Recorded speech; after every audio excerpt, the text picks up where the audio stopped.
नयाँ भिडियोमा तपाईहरुलाई स्वागत छ। आजको सोशल स्टडीजको एक्जाम सबैजनाको राम्रै भयो होला।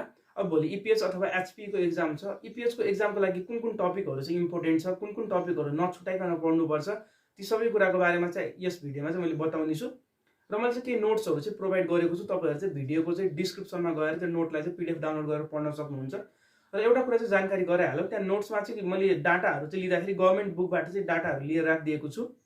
जस्तै हिल्ली माउन्टेन र तराई रिजनमा भएको चाहिँ जिल्लाहरूको नम्बर, टोटल डिस्ट्रिक्टको नम्बर चाहिँ भनौँ अलिकति फरक तपाईहरुले त्यहाँ भेट्न सक्नुहुन्छ। किन भन्दाखेरि 75 एउटा 75 वटा जिल्लाको आधारमा चाहिँ मैले त्यहाँनिर चाहिँ टोटल नम्बर अफ जिल्ला चाहिँ भनौँ न हिल्लीमा यति, तराईमा यति भनेर राखिदिएको छु।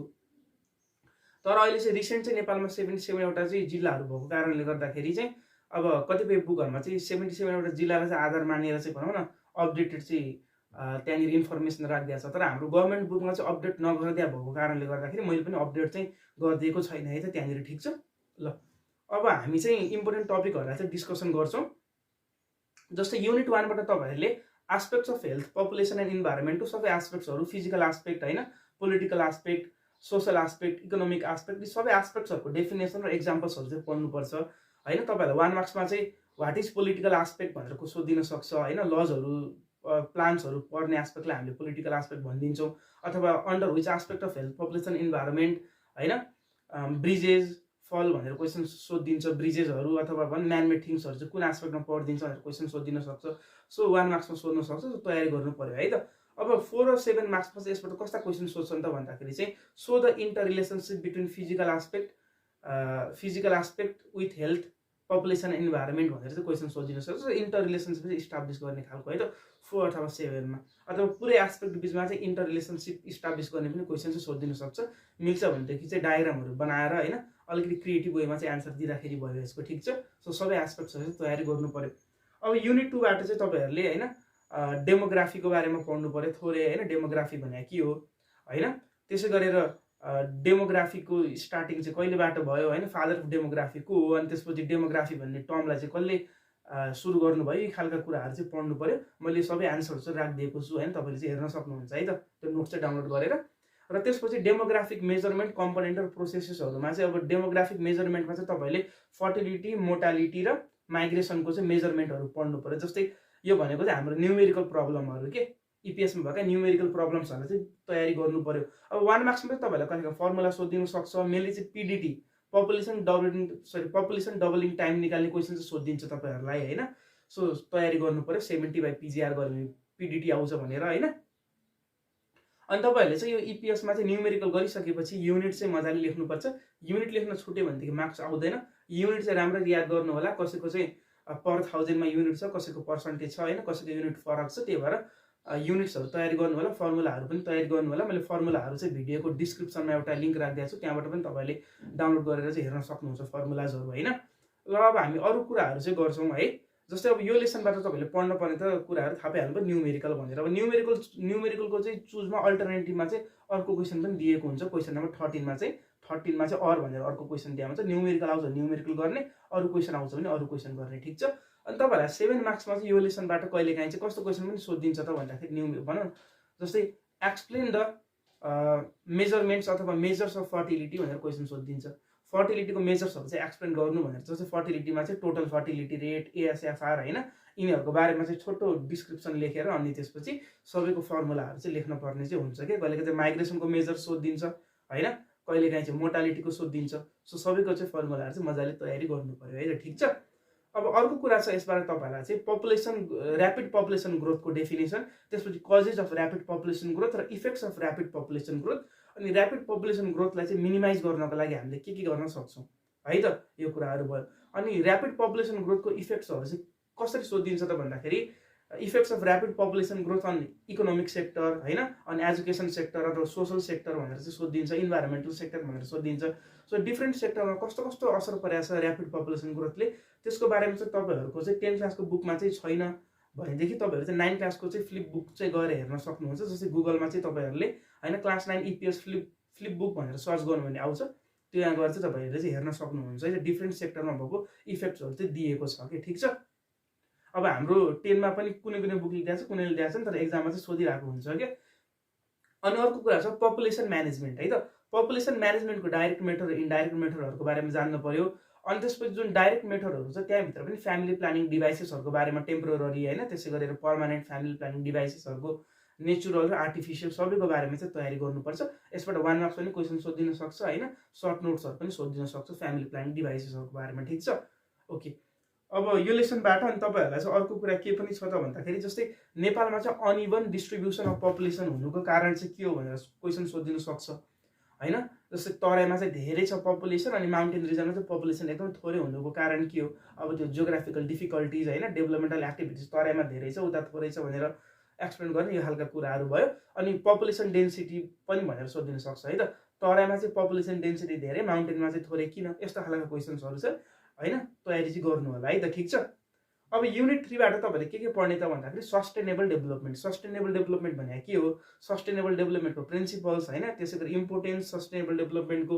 अनि कहिलेकाहीँ चाहिँ सस्टेनेबल डेभलपमेन्टको प्रिन्सिपलबाटै पनि क्वेसन सोधिन सक्छ। जस्तै how does sustainable development helps to increase people's participation भनेर क्वेसन।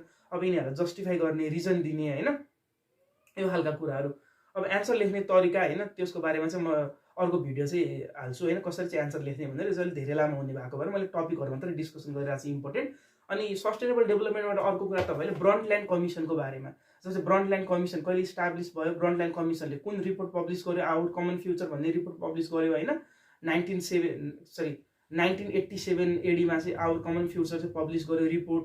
सो यो खालका कुराहरू होइन। फेरि यसमा इस्टाब्लिसमेन्ट डेट र आवर कमन फ्युचरको चाहिँ डेटमा चाहिँ कन्फ्युज नहुने है त।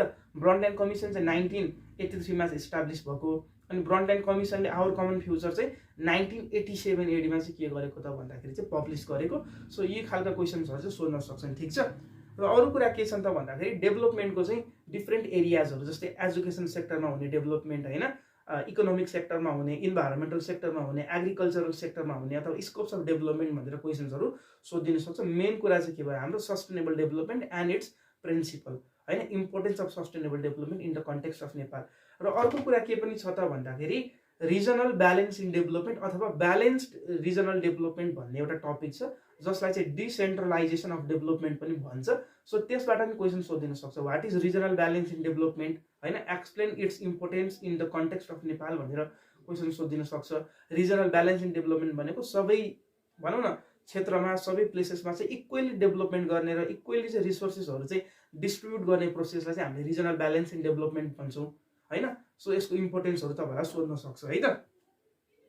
अनि अर्को छ local efforts for sustainable development. Sustainable डेभलपमेन्टलाई चाहिँ इम्प्लिमेन्ट गर्नको लागि लोकल लेभलमा चाहिँ कस्ता एफोर्ट्सहरू भइरहेछ, नेसनल लेभलमा चाहिँ कस्ता एफोर्ट्सहरू भइरहेछन् होइन, यिनीहरूको बारेमा पनि थोरै जानकारी राख्नुभयो भने चाहिँ तपाईँलाई फाइदा हुन्छ है।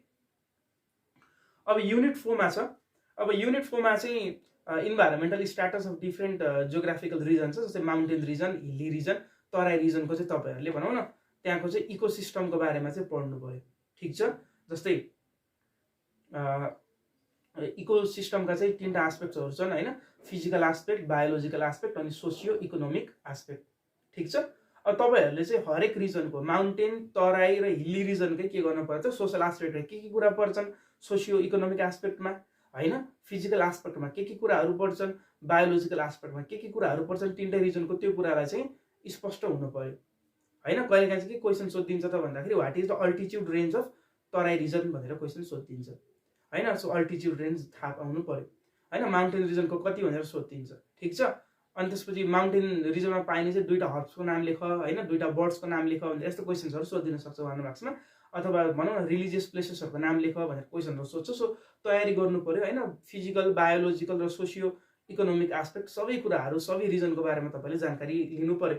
र एउटा कुरा के पनि छ त भन्दाखेरि write the differences between socio economic aspect of hilly region र माउन्टेन रिजन। माउन्टेन र हिल्ली रिजनको अथवा भनौँ न डिफ्रेन्ट रिजनको चाहिँ डिफ्रेन्ट एस्पेक्ट बिचमा चाहिँ डिफरेन्सेस लेख्ने के, जस्तै तराई रिजनको इकोनोमिक एस्पेक्ट र हिल्ली रिजनको इकोनोमिक एस्पेक्ट बिचमा चाहिँ डिफरेन्स लेख, अथवा सोसियो इकोनोमिक एस्पेक्ट बिचमा डिफरेन्स लेख, बायोलोजिकल एस्पेक्ट बिचमा चाहिँ डिफरेन्स लेख, कम्पेयर गर भनेर क्वेसनहरू सोधिन सक्छ।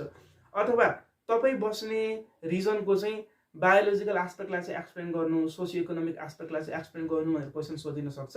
अब एकदम फ्लेक्सिबल वेमा चाहिँ क्वेसन सोध्न सक्छ होइन, जसरी पनि। सो सबै कुराको बारेमा चाहिँ तयारी गर्नु पर्यो है त्यसबाट। ठिक छ, र अर्को एकदमै इम्पोर्टेन्ट कुरा चाहिँ के छ त भन्दाखेरि विच रिजन इज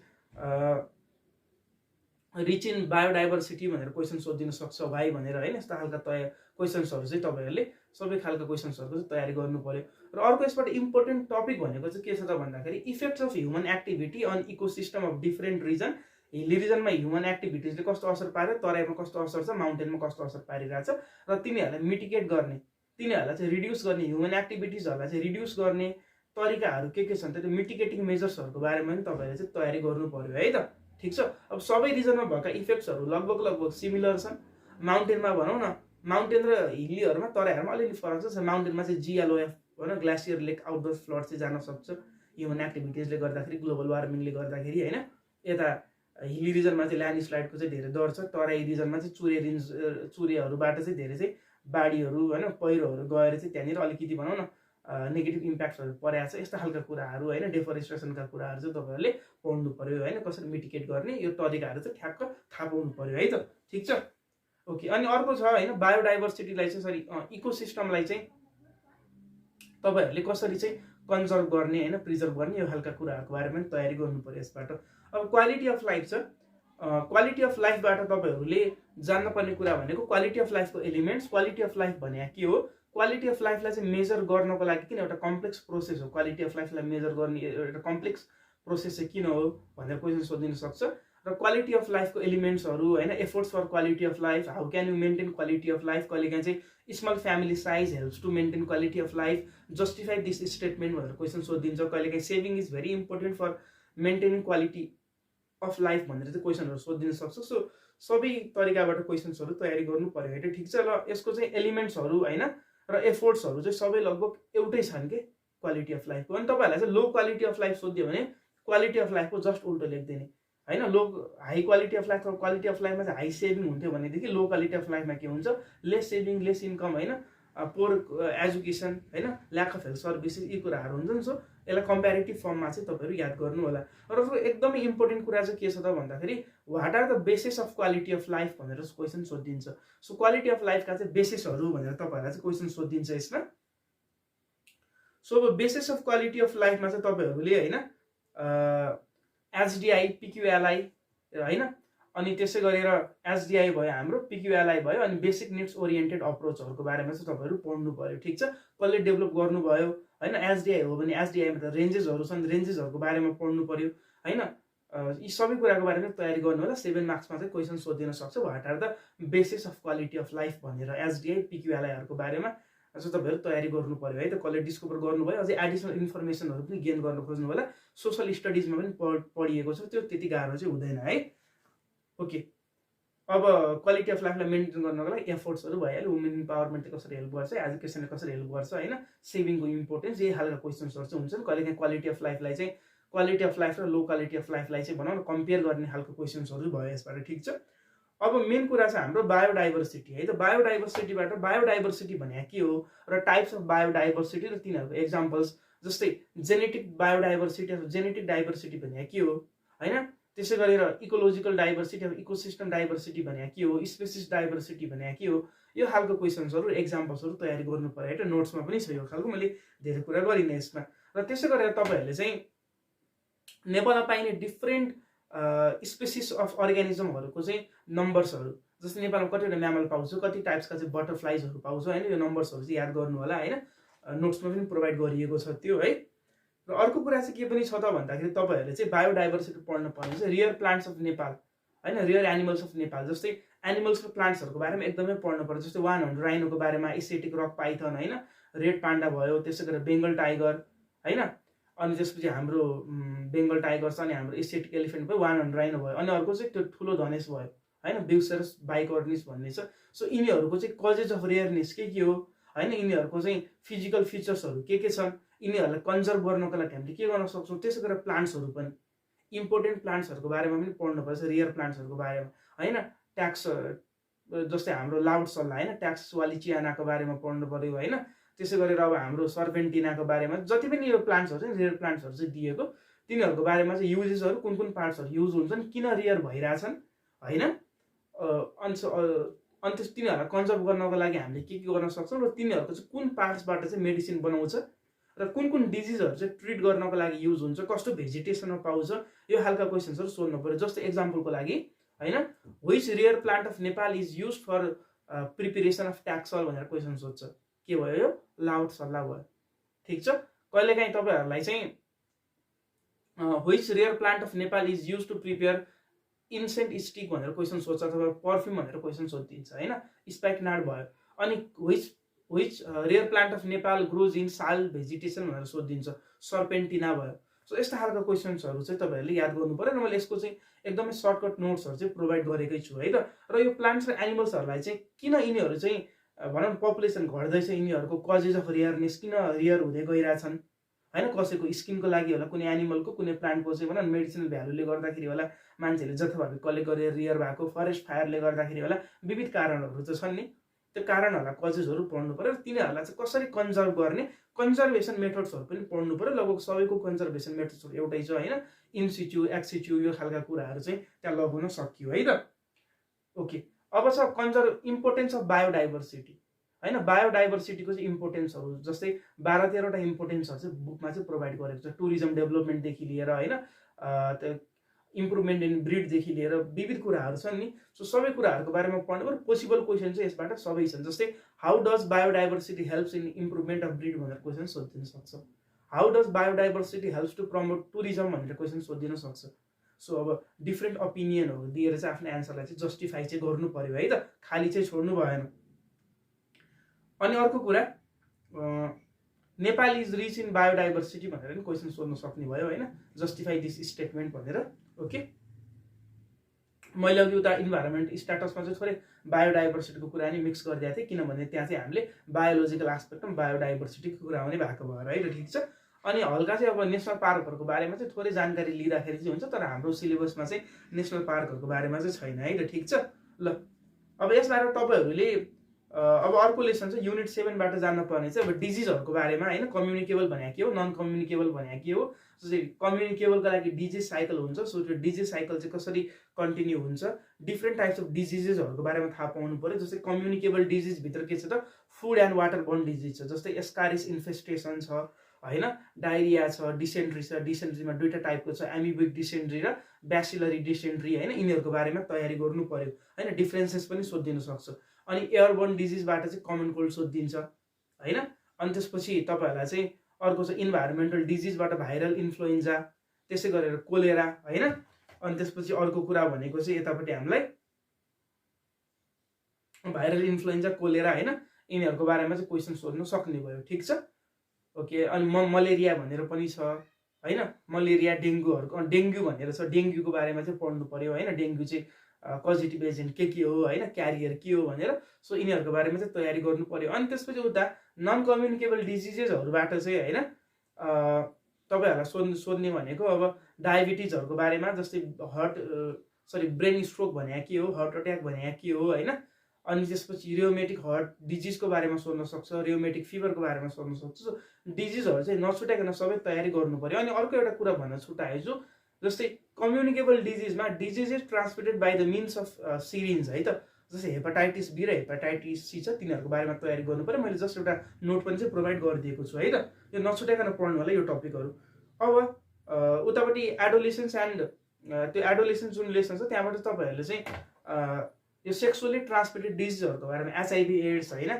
गनेरिया दिएको छ सिफिलिस दिएको छ क्यान्क्रोइड अथवा सनक्रोइड कसैले सनक्रोइड भन्छ कसैले क्यान्क्रोइड भन्छ तिनीहरुको कजेटिभ एजेन्ट्सहरुको बारेमा थाहा पाउनु पर्यो हैन एचआईभी एड्सको कजेटिभ एजेन्ट के हो हैन सनक्रोइडको के हो अनि त्यसपछि यिनीहरुको चाहिँ मोड्स अफ ट्रान्समिसन के हो हैन अनि सिफिलिसलाई चाहिँ अलि मजाले पढ्नु होला त्यसको चाहिँ तीनटा स्टेजेसहरु छन् है तीनटा स्टेजेसहरुबाट पनि क्वेशन चाहिँ सोधिदिन सक्छ र अर्को कुरा यसबाट तपाईहरुले पढ्न पर्ने भनेको चाहिँ सेफ मदरहुड भने के हो सेफ मदरहुडको लागि के सर्भिसेसहरु चाहिँ हुन्छन् हैन जस्तै प्रिन्याटल न्याटल पोस्टन्याटल सर्भिसेसहरुको बारेमा पढ्नु पर्यो अनि त्यसपछि सेफ मदरहुडमा चाहिँ त भनौं न मटरनल एन्ड चाइल्ड हेल्थ केयरमा तपाईहरुले भ्याक्सिनेसन टेबल इम्युनाइजेसन टेबल हैन सर्भिस अनि त्यसपछि सप्लिमेन्टरी फुड फर द किड्स हैन बच्चाले चाहिँ कति एज देखि कति एजसम्म कुन कुन खानेकुराहरु खाने हैन इम्पोर्टेन्स अफ ब्रेस्ट फिडिङको बारेमा पढ्न पर्यो अनि सेफ मदरहुडमा चाहिँ तपाईहरुले सिम्पटम्स अफ प्रेग्नेन्सी हैन complications during pregnancy major complications minor complications अनि तपाईहरुले मेन कुरा चाहिँ फोकस गर्न पर्ने भनेको चाहिँ अबर्सनको बारेमा हैन जस्तै अबर्सनको टाइप्सहरु छ नि हैन के रे इन्ड्युस्ड अबर्सन छ एउटा अनि अर्को चाहिँ स्पोन्टेनियस अबोर्सन छ। स्पोन्टेनियस अबोर्सनलाई चाहिँ हामीले मिसक्यारेज पनि भन्छौँ। यिनीहरूको डिफ्रेन्सेस पढ्नु पर्यो, कस्तो केसेसमा चाहिँ अबोर्सन हुन्छ, अनि नेपालमा चाहिँ किन सेक्स डिटर्मिनेसनको टेस्टलाई चाहिँ ब्यान गरेको छ हैन, यस्ता खालका क्वेसन्सहरू तयारी गर्नु पर्यो। अनि लेबर पेनको बारेमा है त, लेबर पेनको बारेमा पनि तपाईँले तयारी गर्नुपर्छ। अनि कस्तो खालको कन्डिसनमा चाहिँ प्रेग्नेन्सी चाहिँ रिस्कमा हुन्छ, जस्तै फिमेल चाहिँ मालनरिस्ड छ हैन, क्रोनिक डिजिज लागेको छ हैन, हाइट चाहिँ धेरै सानो छ, वेट चाहिँ एकदमै 40 केजी भन्दा कम छ अथवा 80 केजी भन्दा चाहिँ धेरै छ हैन, कस्तो कन्डिसन चाहिँ प्रेग्नेन्सी रिस्कमा चाहिँ हुन्छ। सो यी कुराहरूलाई चाहिँ तयारी गर्नु पर्यो यसबाट हैन। अनि इम्युनाइजेसन टेबल है, मैले भ्याक्सिनेसन टेबल चाहिँ एउटा सजिलो भ्याक्सिनेसन टेबल चाहिँ मैले प्रोभाइड गरेको छु, तपाईँहरूले चाहिँ डाउनलोड गरेर हेर्न सक्नुहुन्छ हैन। डिफ्रेन्ट बुकमा चाहिँ अहिले अरू अरू खालका भ्याक्सिनेसन्सहरू हैन, त्यसै गरी भ्याक्सिन चाहिँ इन्ट्राभेनस हो कि हैन, सबक्युटानस हो कि के हो भनेर दिएको छ। त्यति साह्रो कम्प्लेक्स टेबल चाहिँ याद गर्नु पर्दैन, मैले सजिलो टेबल दिएको छु हैन। तपाईँले चाहिँ सजिलो टेबल चाहिँ पढ्न सक्नुहुन्छ। जस्ट नेपाली बुकमा गभर्मेन्ट बुकमा भएकोलाई मैले इङ्ग्लिसमा चाहिँ तयार पारेर चाहिँ टेबल बनाइदिएको छु हैन, त्यहाँबाट तयारी गर्न सक्यो। ठिक छ। अनि सर्भिसेस इन सेफ मदरहुड है त, जस्तै इम्युनाइजेसन भयो हैन, न्युट्रिसियस डाइट। अनि अर्को इम्पोर्टेन्ट कुरा चाहिँ के छ त भन्दाखेरि सेफ मदरहुडको लागि सुनौलो 1000 दिन, सुनौलो 1000 दिनले चाहिँ भनौँ किन बच्चाको लागि चाहिँ बेनिफिट हो हैन, सेफ मदरहुडको लागि चाहिँ किन सुनौलो 1000 दिन चाहिँ राम्रो हो भनेर क्वेसन सोध्छ, किनभने माल न्युट्रिसनबाट चाहिँ यसले प्रिभेन्ट गर्छ हैन, मदर र चाइल्डको हेल्थलाई चाहिँ यसले प्रमोट गर्नको लागि हेल्प गर्छ भनेर लेख्दाखेरि भइहाल्यो। र अब यसपछिको अर्को लेसन छ जस्तै कम्युनिटी हेल्थबाट हैन, तपाईँहरूले कम्युनिटी हेल्थबाट हस्पिटल्सहरू जस्तै टाइप्स अफ हस्पिटल्सहरू, रिजनल हस्पिटल हैन, सेन्ट्रल हस्पिटल, जोनल हस्पिटल, अब डिस्ट्रिक्ट हस्पिटल्सहरूको बारेमा चाहिँ पढ्नु पर्यो। तर हुनुपर्ने चाहिँ आजकल चाहिँ नेपालमा प्रोभिन्सवाला सिस्टम आएको भएर चाहिँ प्रोभिन्सियल हस्पिटल्सहरू चाहिँ हुनुपर्ने हो, जस्तै प्रादेशिक अस्पताल भनेर चाहिँ हुनुपर्ने, तर छैन। अब जे छ त्यसकै बारेमा तयारी गर्नु होला हैन। सेन्ट्रल हस्पिटलमा चाहिँ कतिवटा बेड्सहरू हुनुपर्छ हैन, ती खालका कुराहरू चाहिँ याद गर्नु होला। अनि अर्को कुरा चाहिँ हेल्थ पोस्टहरूको बारेमा पढ्नु पर्यो हैन, प्राइमेरी हेल्थ सेन्टरको बारेमा, तिनीहरूमा कतिजना स्टाफ हुन्छ, कसले चाहिँ लिड गरेको हुन्छ हैन, यो टपिकहरू भइहाल्यो। अनि ओपिडी सर्भिस हैन, यी खालका कुराहरू। र मेन कुरा चाहिँ के छ त भन्दाखेरि तपाईँहरूले स्कोप्स अफ कम्युनिटी हेल्थ, जस्तै फुडलाई चाहिँ इन्सपेक्ट गर्नको लागि हैन, क्लिननेस प्रोग्राम, ल्याट्रिन सर्भिसेसहरू छन् हैन, जे कुराहरू। So scopes of community health अनि इम्पोर्टेन्स अफ कम्युनिटी हेल्थ। अनि त्यसपछि ती 4 किसिमका चाहिँ हेल्थ सर्भिसेसहरू छन् हैन, प्रिभेन्टिभ, प्रमोटिभ, क्युरेटिभ अनि रिहाबिलिटिभ। यी सबै हेल्थ सर्भिसेसहरूको बारेमा चाहिँ पढ्नु पर्यो। ठिक छ। जस्तै कहिलेकाहीँ के क्वेसन सोधिन सक्छ त भन्दाखेरि चाहिँ in which type of health services long term health service or long term treatment is provided भन्छ। अब यो चाहिँ रिहाबिलिटीमा चाहिँ हामीले लामो टाइमसम्म चाहिँ भनौँ न मान्छेहरूलाई चाहिँ ट्रिटमेन्ट प्रोभाइड गरिराख्छौँ। सो यस्तो खालको क्वेसन्सहरू तपाईँलाई सोधिन सक्छ है, तयारी गर्नु होला तपाईँहरू। ठिक छ ल, ओके। अब यहाँ केही भन्दाखेरि चाहिँ अलिकति भगवकिन बानी छ मेरो होइन, केही कन्फ्युजन भने चाहिँ कमेन्ट गर्नु होला तपाईँहरू। र अर्को कुरा चाहिँ के छ त भन्दाखेरि कम्युनिटी हेल्थबाट चाहिँ तपाईँहरूले चाहिँ पढ्नुपर्ने भनेको इनभोलुन्टरी हेल्थ इन्स्टिट्युटहरूको बारेमा पढ्नुपर्छ। परोपकार association, Nepal red cross society होइन, अनि त्यसपछि NATA, Nepal anti tuberculosis association, जति पनि यो भनौँ न इनभोलुन्टरी हेल्थ इन्स्टिट्युटहरू छ नेपालमा, तिनीहरूको बारेमा पढ्नु पऱ्यो। तिनीहरूले के प्रोग्रामहरू लन्च गरिरहेछन्, तिनीहरू कहिले इस्टाब्लिस भयो होइन, यी सबै कुराहरू चाहिँ मैले एउटा टेबल जस्तो फर्ममा चाहिँ प्रोभाइड गरेको छु, त्यहाँबाट पनि हेर्न सकिन्छ है त। ओके, अहिले सर रिभाइज गर्नको लागि तपाईँलाई सजिलो हुन्छ। र त्यसै गरेर नेपालमा चाहिँ भएका चाहिँ हेल्थ रिलेटेड प्रोग्राम्सहरू जस्तै चाहिँ भिटामिन ए प्रोग्राम भयो, त्यसै गरेर भनौँ न त्यहाँनिर सिबिआइएमसी छ, कम्युनिटी बेस्ड प्रोग्राम्सहरू छ होइन, अनि त्यसपछि भ्याक्सिनेसन प्रोग्राम छ, एक्सपान्डेड इम्युनाइजेसन प्रोग्राम भनेर। सो यी सबै प्रोग्रामहरूको बारेमा पढ्नु पऱ्यो। र नेपालमा चाहिँ भनौँ न त्यो 14th 3 इयर प्लानले अथवा भनौँ न त्यहाँनिर 3 इयर प्लानहरूले चाहिँ के हेल्थ पोलिसिजहरू लिएर आएको छ, त्यो पोलिसिजहरूको बारेमा चाहिँ तपाईँहरूले चाहिँ पढ्नुपर्छ है त। जस्ट भनौँ न के चाहिँ भनौँ न पोलिसिजहरू लिएर आएको छ हेल्थ पोलिसिजहरू, त्यसको बारेमा 7 मार्क्समा क्वेसन सोधिन सक्छ, त्यो चाहिँ पुरै मेमोराइज गरेर जानुपर्छ है त। अब कुनै बुकमा चाहिँ 14th प्लानको दिएको छ, कुनै बुकमा चाहिँ 15th प्लानको दिएको छ होइन। अब जस्तो भए पनि जुन भए पनि एउटा पढेर जानु, जाँचमा चाहिँ तपाईँहरूलाई चाहिँ 13 पढेर जानुभएको छ, 14th आयो भने पनि 13कै लेख्दै आउँदा पनि केही फरक चाहिँ पर्दैन है। ठिक छ, ओके। अनि त्यसपछि तपाईँहरूले अब अर्को भनेको चाहिँ के पढ्नु पर्यो त भन्दाखेरि यसबाट चाहिँ major health problems of Nepal चाहिँ नछुटाइकन पढ्नुपर्छ। जस्तै पोभर्टी भयो होइन, अनि मटर्नल मोर्टालिटी भयो, अनि ल्याक अफ हेल्थ सर्भिसेसहरू भयो, यो चाहिँ major health problems of Nepal हो। So major health problems of नेपाललाई चाहिँ एकदमै फोकस गर्नु होइन, यसबाट चाहिँ 7 मार्क्सको क्वेसन सोध्न सक्ने चान्स एकदमै धेरै छ। ठिक छ। अनि त्यसको अर्को कुरा भनेको चाहिँ ड्रग अब्युजहरूबाट नि क्वेसन सोधिन सक्छ, अल्कोहलिजम, स्मोकिङ एन्ड ड्रग अब्युजबाट। यसबाट क्वेसन सोध्यो भने त सजिलै छ होइन, हामीले सजिलै तरिकाले चाहिँ गर्न सक्छ। सो स्मोकिङहरूलाई पनि पढ्नु होला, फेरि सजिलो छ भनेर चाहिँ नपढ्ने, अनि जाँचमा गएर चाहिँ त्यही बिर्सिने होला। सो एकचोटि सर रिभाइज गर्नु होला स्मोकिङहरूलाई। अब उतापट्टिबाट होइन सेफ्टी फर्स्ट एड मेजर्सहरूबाट चाहिँ तपाईँहरूले पढ्नुपर्ने कुरा भनेको जस्तै टर्निकेट भनेको के हो, अब्जेक्टिभ्स अफ फर्स्ट एड होइन, फिजिकल डाइनामिक्स, ब्यालेन्स डाइट, अनि त्यसपछि चोकिङहरू, स्नेक बाइटको कन्डिसनमा चाहिँ भनौँ न के फर्स्ट एडहरू दिनुपर्छ होइन। सकले चाहिँ इलेक्ट्रिक सकले चाहिँ हाम्रो बडीको कुन पार्टलाई चाहिँ असर धेरै पार्छ होइन, हार्टलाई असर गर्ने भयो फर्स्टमै होइन। सो यी खालका कुराहरू चाहिँ के, जस्तै लु भनेको के हो होइन, अल्टिट्युड सिकनेस चाहिँ किन हाई अल्टिट्युडमा गएर हुन्छ होइन, ल्याक अफ अक्सिजनले गर्दाखेरि एन्सर हो त्यसको। सो यस्ता खालका क्वेसन्सहरू तपाईँहरूले पढ्नु भयो, त्यहाँबाट जस्तो क्वेसन सोधिन सक्छ। मेन कुरा चाहिँ अब्जेक्टिभ अफ फर्स्ट एड, अनि ABC in first aid. First एडमा एबिसी भनेको के हो, सिपिआर भनेको के हो होइन, फर्स्ट एड किटमा के सामानहरू हुनुपर्छ होइन, फर्स्ट एड चाहिँ किन इम्पोर्टेन्ट छ, अनि फर्स्ट एडरले चाहिँ ध्यान दिनुपर्ने कुराहरू है इम्पोर्टेन्ट भयो। ठिक छ, फिजिकल डाइनामिक्स, ब्यालेन्स डाइटहरू त तयारी गर्न परिहाल्यो। अब यिनीहरू पनि छन् इम्पोर्टेन्ट टपिकहरू होइन। एकचोटि सरलाई हेर्नु होला, मैले केही नोट्सहरू चाहिँ प्रोभाइड गरेको छु, तपाईँलाई केही कन्फ्युजन छ भनेदेखि कमेन्ट गर्नु होला। अब पहिलाको पालिदेखि चाहिँ क्वेसन चाहिँ अलिक भित्रबाट पनि सोध्न थालेको छ होइन, तर इपिएसमा त्यस्तो भनौँ लेख्नै नसक्ने जस्तो क्वेसनहरू चाहिँ आउँदैनन्। अलिकति दिमाग लगाएर नेपालीमा क्वेसन पढ्नु होला, इङ्ग्लिसमा क्वेसन पढ्नु होला, अनि दिमागमा आइडियाजहरू चाहिँ आउनु थाल्छन्। कुनै पनि क्वेसन चाहिँ स्किप चाहिँ नगर्नु होला है त, सबै क्वेसन चाहिँ अटेम्प्ट गर्नु होला, कुनै चुज क्वेसनहरू पनि हुन्छन् त्यहाँनिर। अब हामी अर्को भिडियोमा भेट्नेछौँ, सबैजनाले तयारी राम्ररी गर्नु होला। नोट्सहरू चाहिँ मैले प्रोभाइड गरेको छु होइन। अब यहाँनिर केही कुरा चाहिँ एक्सप्लेन गर्दाखेरि छुटेको पनि हुनसक्छ होला।